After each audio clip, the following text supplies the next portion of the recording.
Hello, I'm Davis. And I'm Dennis. And welcome to the Internet News, the show that's as friendly and as welcoming as Jeffree Star asking, "How are ya?" On Twitter. Yeah, people didn't respond well to that tweet for some reason. No, that's how odd. Deeply disturbing, Davis. Yes, this is the segment that we've dug out from the grave, and we now upload every second Tuesday at 7 p.m. AEST in between our main episodes. Yep, that way we can maintain the impeccable quality of the main episodes, and your internet news will be up to date 1 to fortnight instead of a few days late forever. Now onto our main story, and first up we have Jeffree Star. He's finally made an apology video in a 10-minute extravaganza bursting with glamour, splendor and excess. Whoa, Dennis, that is not what I expect from an apology video. What do you mean? What I want to see is hysterical crying, webcam quality tears, runny makeup, no editing. What essentially I want to see is the YouTuber suffer. You're scaring me, Davis. Well, at least did we learn anything from the apology? Oh yes, we learned so much. He announced that August is going to be a very exciting month for Jeffree Star Cosmetics. He tells us that they're not slowing down for any reason, Davis. And we can expect a whole range of exciting new products throughout the rest of 2020. He describes the upcoming projects of his as his most exciting projects ever. Oh, can't wait. Well, Dennis, that's clearly not what I meant. But Jeffree, after an entire month of very serious allegations, has finally addressed them in a video aptly named Doing the Right Thing. And what he meant by doing the right thing was doing the right thing for his shareholders. Ah yes, takes me back to 2015 when disgraced Alex Day, he's a YouTuber, when he came back to YouTube after a 6-month absence with a heartfelt apology. Very good apology. It was 40 minutes long, lots of tears, very good. However, it came off a little disingenuous when he announced that he had a new book ready for you to buy immediately after. That was a bit of an odd move, but let's remember what Jeffree has been accused of lately. He's been accused of using racial and misogynistic slurs, from yelling the N-word at women walking down the street, to recommending people of dark complexions to use battery acid to bleach their skin. Battery acid is expensive. Yes, he's endorsed Darby Vanity, he's blackmailed, threatened, manipulated people, and also tried to take down James Charles with Shane Dawson for simply threatening their own success. But Jeffree said, "I'll always use my platform and my voice for good." Davis, I don't know who to believe. He even said sorry to James Charles, and Shane Dawson is the nicest person he's ever met. And Jeffree just posted this to Twitter. He's literally a saint.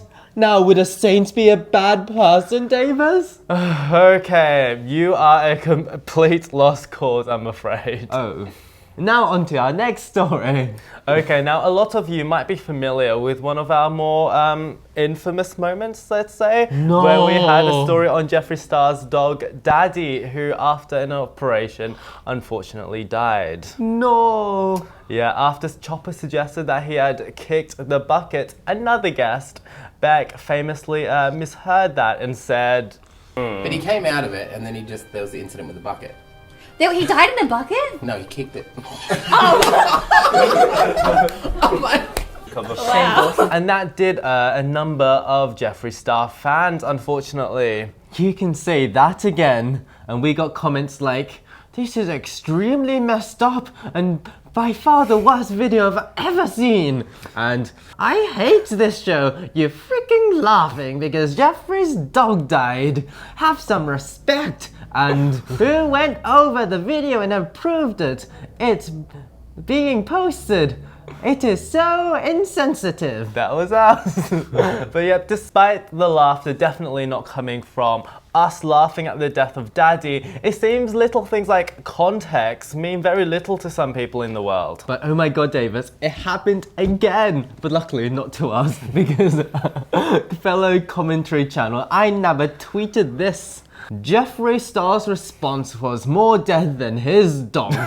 While this may be in somewhat poor taste, we certainly didn't find it problematic, did we? Well, not enough to cancel him at least. Yeah, another commentary channel, Dustin Daily, on the other hand, had somewhat different thoughts. I know, what he tweeted, I hope to God that this is fake, because if it's not, it's disgusting as beep. Be careful what you're dragging, Jeffree, because you have your own past, and that's going to come out eventually. That's not shade, it's coming. That is like completely the wrong voice for him. Whatever. Yikes, is that a threat, Dustin? Well, iNabber responded with, some people are more mad at this than they are with Jeffree Star using the murder of Brennan Taylor and Elijah McCain to deflect his own terrible actions. Says a lot, really. Yeah, while the irony of this response is certainly not lost on us, he did at least have the sense to delete another tweet that he made earlier. Convinced Jeffree Star kills a puppy before he records video. He's not talking about Jeffree, he's talking about us. And while that did make me chuckle, I can see why that would be crossing a line. Yeah, and while we don't agree entirely with either side in this situation, what are your thoughts? We would love to hear them in the comments below. In other news, after Morphe dropped Jeffree Star last week, it seemed like they have already found a replacement. Yeah. And it is two people, not Davis and Dennis, unfortunately, although I know you were thinking it, but rather Charli and Dixie D'amelio. Yes, it's like you losing a knut and finding, well, perhaps not a galleon, but two knuts at least, right? In this collection called Morphe 2, consisting of a number of makeup items I can't really identify, Morphe is definitely trying to cash in on their combined 60 million TikTok followers, which is slightly more than Jeffree Star's 2 million and slightly more than our 2. Yeah, the sisters describe their line as being easy to apply, simple yet stunning, which could mean that even Shane Dawson could probably use it.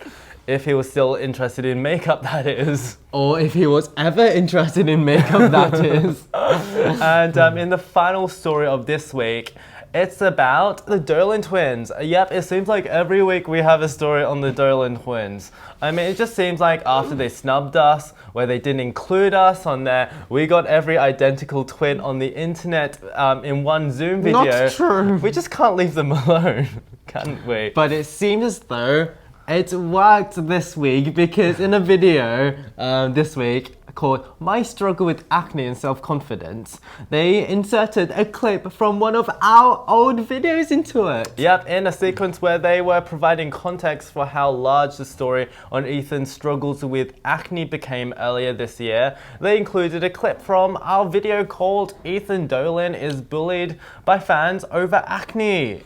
Yay! What I find most hilarious, however, is that we were the only video in the montage where they cropped off the view count. Somehow 30 wasn't good enough for them. Yeah, in their defense though, I don't think a video with 30 views would support their cause particularly much. That video did, however, get 300 more views from them and about 30 dislikes too and some unpleasant comments. But we'd like to clarify right now that we weren't laughing at Ethan's acne, it's something we would never do. Rather, we were laughing at the ridiculous nature of the story, of a story like that, making the rounds that week. But that's not what we're here to talk about this week, because once again, the Dolan Twins have been tied up with the Dramageddon drama. Yes. Dramageddon drama. Yet, for background, last year when Tati Westbrook came out with her allegations against James Charles that he apparently was abusing straight men, many influencers, including everyone in Charles's collab group called the Sister Squad, unfollowed James. Yes, while many have since refollowed him, notable absences include both the Dolan Twins. When the twins immediately switched from being friends with James to being friends with Jeffree, Jeffree has since been flaunting a voicemail that has long rumoured been proof of James's miscreant behaviour. Yeah, fans have since made the connection, assuming that the voicemail clip was of Grayson. And since this link has been created, they've been practically harassing him to come up with a statement. And that's what they thought that they were going to get this week when the Dolan Twins tweeted a number of teasers for a very big video coming. But that just turned out to be the Acne video. Yeah, but don't worry, fans, because then they came out with a video called Addressing Assumptions About Us, with a thumbnail that mentioned the Sister Squad. But that turned out to be a bit of fluff too. Yes, right? just a bit of old fluff. It seems as though they are just stringing their fans along by constantly teasing them about this situation, and views-wise, it's certainly working. Some drama channels have been so desperate for an answer that they have overstepped the line once again. Yes, for example, Sebastian Williams made a video this week that seemingly outed Grayson's victimhood, suggesting that he was the one in the infamous voicemail. And fans are saying that victims of sexual assault should be able to come out in their own time and not be outed by drama channels. Wow, what a concept.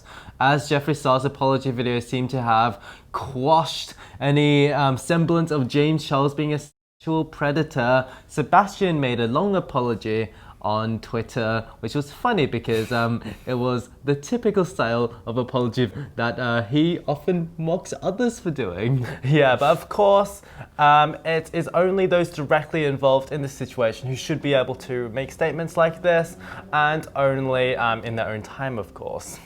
Okay, and now it's time for our favorite segment, Comment of the Week. Let's roll the intro.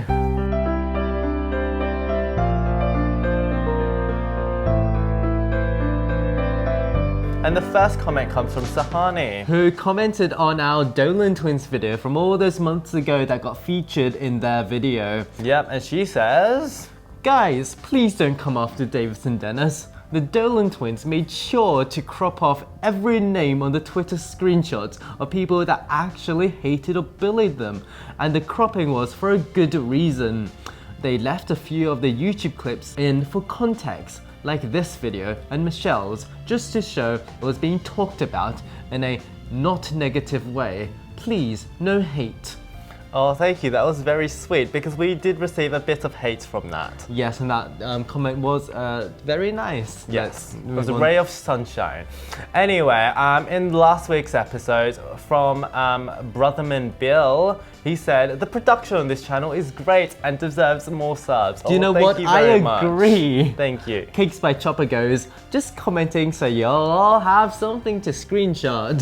Yep, that's what Chopper sounds like. Pug says, "You want comments? Here you go." Wow, Thanks. that added so much to the conversation. And Little Weird Guy goes, "Here's another comment to read out. to read out." All right, and just remember, if you want your comment to be featured, to comment on this video or one of our main episodes, and we'll read them out here. Okay, and so while we intend to have a full episode next week, with this ongoing COVID situation, who knows what might happen. Yes, so but do subscribe to find out what does happen, because whatever happens, it will be exciting, right? Give us a thumbs if you like this video, give us a subscribe if you really liked it, and don't Put us forget on notifications. Yes, do that. And on that note, see you guys next week. Toodaloo. Goodbye.